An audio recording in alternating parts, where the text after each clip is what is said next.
तो गाइस इस वीडियो में हम लोग बात करने वाले हैं WWE के कल होने वाले premium live event summer slam के बारे में, जिसकी एक्साइटमेंट हम लोगों को काफी ज्यादा है क्योंकि यहाँ पर होने वाला है last time ever last man standing match Roman Reigns versus Brock Lesnar and काफी सारे सरप्राइजेस एंड पॉसिबली क्या पता रिटर्न भी हम लोग एक्सपेक्ट कर सकते हैं इस वाले शो से। तो क्या है मैचेस, उन सबको डिस्कस करेंगे एंड क्या होंगे रिजल्ट्स, मतलब कि my result predictions for summer slam 2022। तो फिर देर किस बात की, शुरू करते हैं। सबसे पहले मैच की बात करते हैं जो कि होगा मिस्टीरियोस यानी कि Rey Mysterio and Dominik Mysterio versus Finn Balor and Damian Priest, जिनको हम जानते हैं जजमेंट डे के नाम से। अब देखो इस मैच का जो रिजल्ट है मेरे ख्याल से वो काफी ज्यादा प्रिडिक्टेबल सा है, क्योंकि अगर हम यहाँ पे देखेंगे जजमेंट डे को WWE ने अभी फॉर्म किया है, तो ऐसे में क्या ही रीजन बनता है इस मैच में कि जजमेंट डे हारेगी।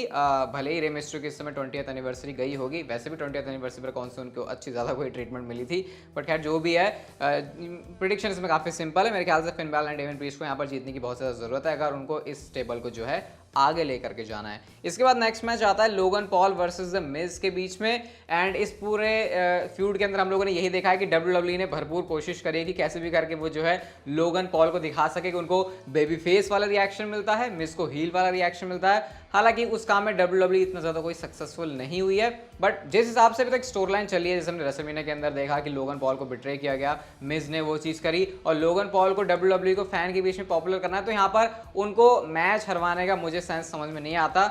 मेरे ख्याल से एक रीजन बन सकता है उनको मैच हराने का कि अगर WWE आगे जाकर इस वाले राइवलरी को और बढ़ा रही है टैग टीम मैच वाला सिनेरियो डाल के, जैसे कि क्या पता एजे स्टाइल्स अगर उधर से ज्वाइन कर लें। लेकिन जिस हिसाब से WWE चलती है वैसे अब तो मुझे ये भी चेंज करना पड़ेगा क्योंकि कंपनी के जो CEO हैं और जो कंपनी के क्रिएटिव हेड है वही बदल चुके हैं। वैसे हमने पॉडकास्ट का एपिसोड पूरा डाल दिया है, उसको भी आप लोग चेकआउट कर लें, डिस्क्रिप्शन में पहले लिंक है। तो अगर हम WWE की जैसे बुकिंग चलती है उस हिसाब से देखें तो मेरे को लगता है कि यहाँ पर जो लोगन पॉल है वो इस मैच में विक्ट्री ले लेंगे। हालांकि अब हम ये नहीं कह सकते कि हमको WWE के पुराने पैटर्न के हिसाब से चलना पड़ेगा, क्योंकि अब चेंजेस काफ़ी ज़्यादा होते हैं WWE के अंदर, स्पेशली ट्रिपल एच के आने के बाद से।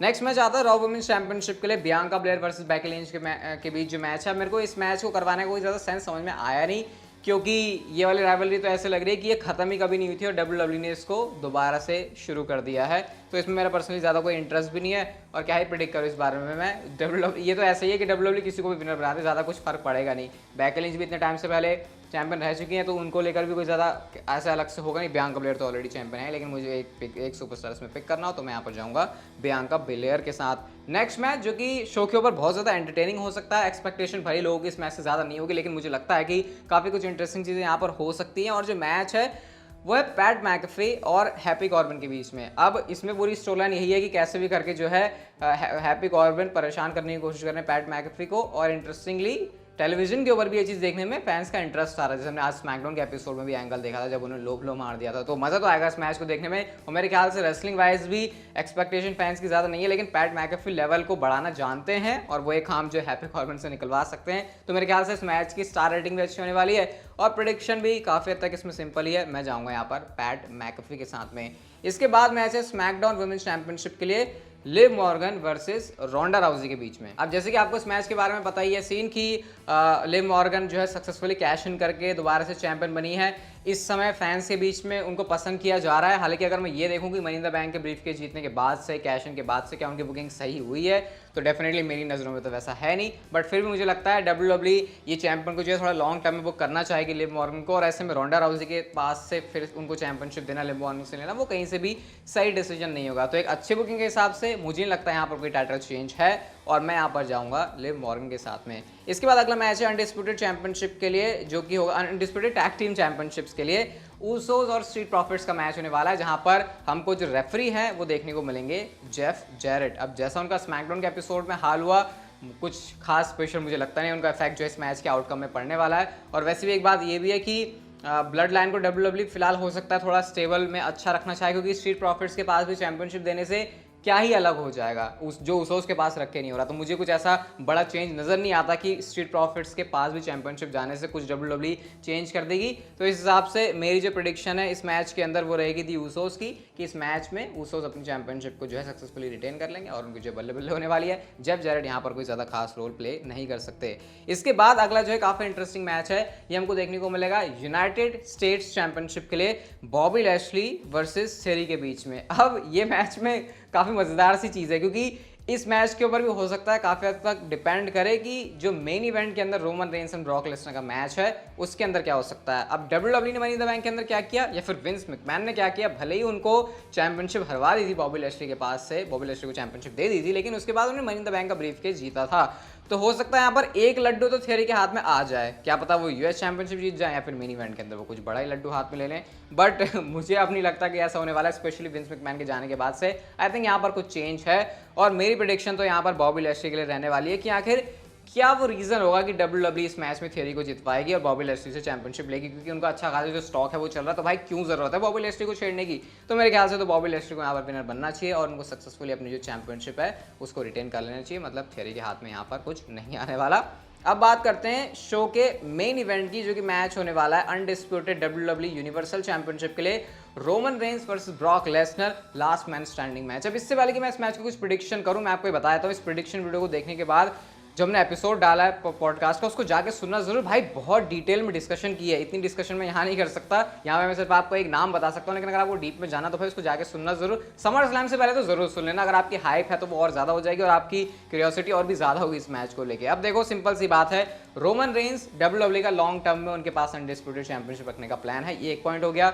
अगर हम दूसरी तरफ ब्रॉक लेसनर को देखें तो भाई इतने सारे मैचेस ऑलरेडी हारते हुए आ रहे हैं, तो फिर आखिर वो कैसे एक और हार ले सकते हैं रोमन रेंस के सामने। तो WWE कोई बीच का रास्ता क्या निकालेगी।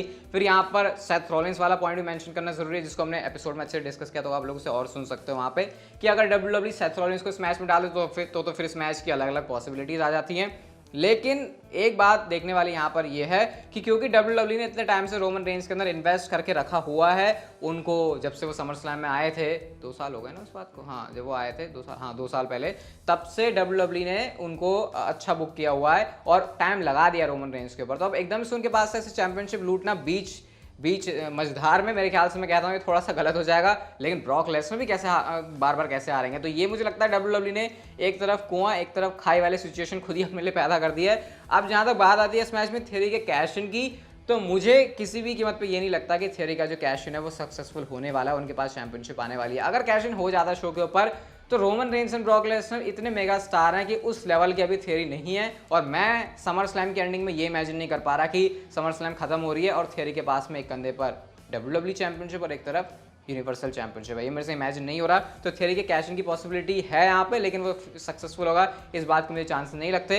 इवन रोमन रेंज जीते मैच में ब्रॉक लेसनर, मुझे नहीं लगता कि थियरी का यहाँ पर कैश इन होने वाला है। बाकी अगर इस मैच से मुझे अपनी विनर की प्रेडिक्शन करनी है तो अगेन जैसे मैंने आपसे कहा, क्योंकि रोमन रेंज की जो गाड़ी इतने टाइम से WWE चला रही है और उनको बीच में ऐसे रोका नहीं जा सकता, तो मुझे लगता है कि यहाँ पर जो विक्ट्री है वो रोमन रेंस की आने वाली है। अगर आप ये सोच रहे हो तो कि फिर ब्रॉक लेसनर का क्या होगा, तो अगेन ये प्रेडिक्शन करते हुए मेरे दिमाग में भी यही सवाल है कि फिर ब्रॉक लेसनर का क्या होगा, क्योंकि वो इतनी बार अगर हार जाएंगे तो फिर भाई वो किस मुंह से WWE टेलीविजन पर आएंगे और फैंस उनको क्यों सीरियसली लेंगे। तो मेरे ख्याल से कुछ बीच का रास्ता WWE को यहाँ पर निकालने की जरूरत है।